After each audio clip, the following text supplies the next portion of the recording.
giant chef suddenly appears. This is Kappabashi's famous landmark, the Jumbo Chef statue, and it's a kitchenware district that stretches for about 800 meters. Honestly, you could almost open a restaurant just by shopping here. During the Kappabashi Tool Festival, the street is closed to cars, so it's extra walkable. Plus, there are sales and special events everywhere, so it really feels like a treasure hunt. And from the other side, it looks like this. There are around 170 shops in this area. This festival usually happens in early October, and it gets very lively. It's often held around Tool Day, October 9th, and some days become a pedestrian-only zone. One of the most popular items for visitors from overseas is probably Japanese knives. In Japan, many professional knives are single bevel rather than double bevel. Single bevel knives are like super specialized precision tools, and they're still essential in traditional Japanese cuisine. For something delicate like sashimi, a sharp single bevel helps create a clean, beautiful cut without damaging the surface. It's less push cutting and more like a smooth pull, just gliding through. And people say the cleaner the cut, the better the food tastes. I kind of believe it. Let's take a look. Each shop has its own specialty, so it's fun just to compare. You start noticing differences, patterns on the blade, the finish, the weight. People who love cooking and professional chefs often switch knives depending on ingredients and purpose. If you're new, it's easier to choose once you understand the basic shapes and purposes. For a first knife, I'd recommend a santoku. It's balanced for meat, fish, and vegetables. It's probably the most common knife you'll see in Japanese homes. A gyuto is a bit longer, similar to a Western chef's knife, and it can feel very familiar. It's kind of Western style, but with that Japanese thinness.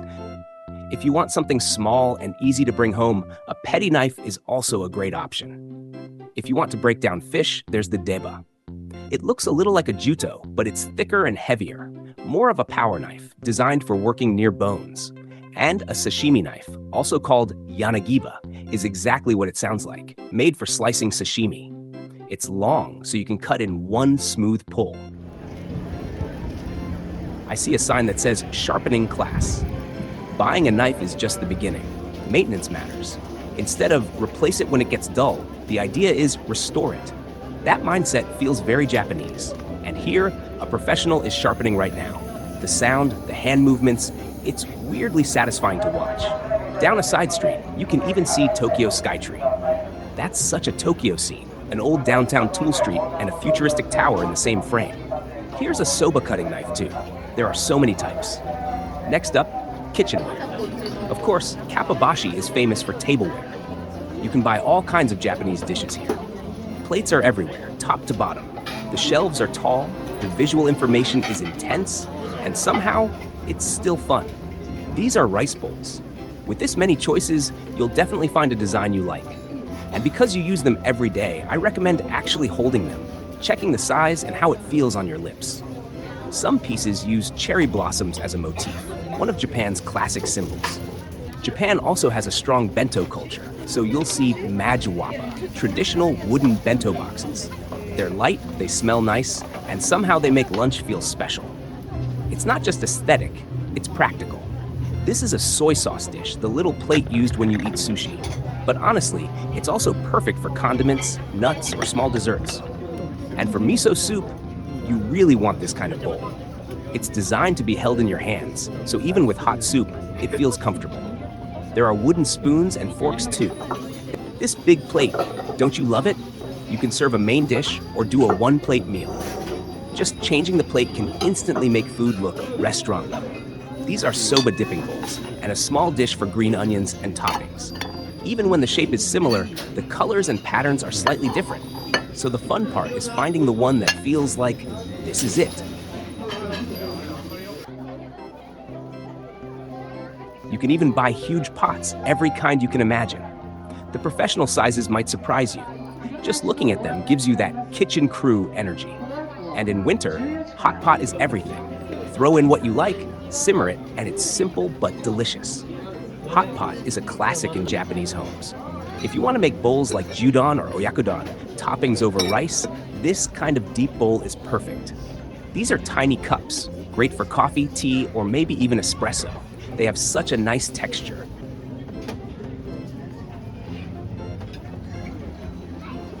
And wait, this one is only 110 yen.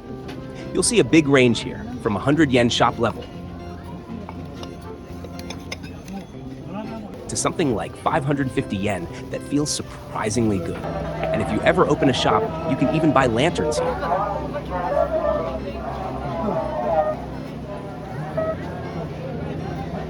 This is a noodle strainer used after boiling noodles. And for ramen, this is the bowl. Ah, now I want ramen. This looks like a more high-end tea set. In Japan, tea culture isn't only about flavor, it's also about quietness and a well-shaped moment in time. So how about spending a calm moment with a teapot design you love? Tokyo Skytree peeks through the buildings again. And then, because this is Kappabashi, there's somehow a giant beetle. Kappabashi sometimes has mysterious things. So what is a kappa anyway? This is a kappa, one of Japan's famous yokai, a mythical creature said to live in rivers and ponds. Here's a shop specializing in brushes. And here they're selling B-grade items for cheaper. There are scrubbers too, for washing dishes.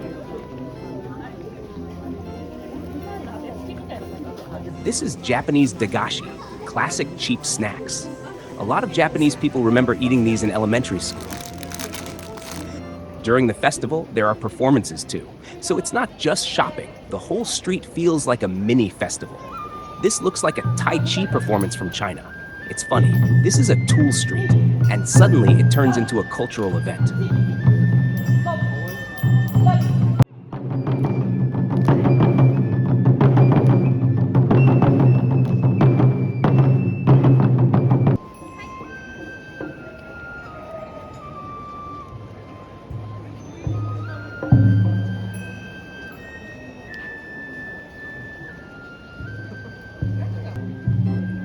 Here's a food sample shop.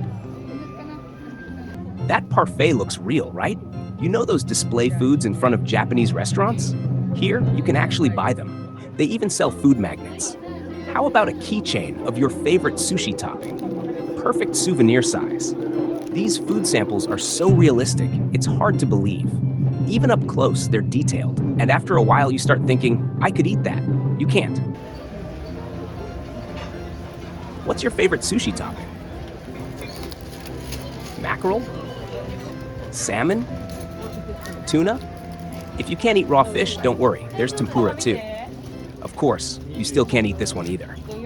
Ah, now I want tempura. Fish, lobster, and even super delicious looking wagyu. And crab too. Details are insane. The closer you get, the more impressive it becomes. And what is this giant curry? The scale is completely wrong. But that kind of surprise is part of what makes Kappabashi fun. I also heard there are cases where food samples helped a restaurant multiply its customers. Makes sense. Presentation matters. We eat with our eyes first.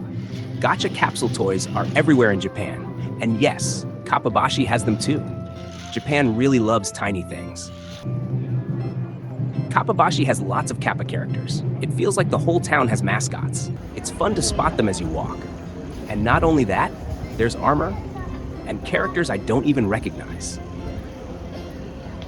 This is Daruma, something every Japanese person knows.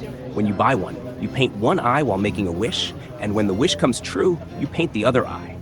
The key is, you start unfinished and you complete it when it happens. And this is Maneki Neko, the lucky cat that invites customers in. Very fitting for a business district. And this is a tanuki statue, another symbol of good business luck.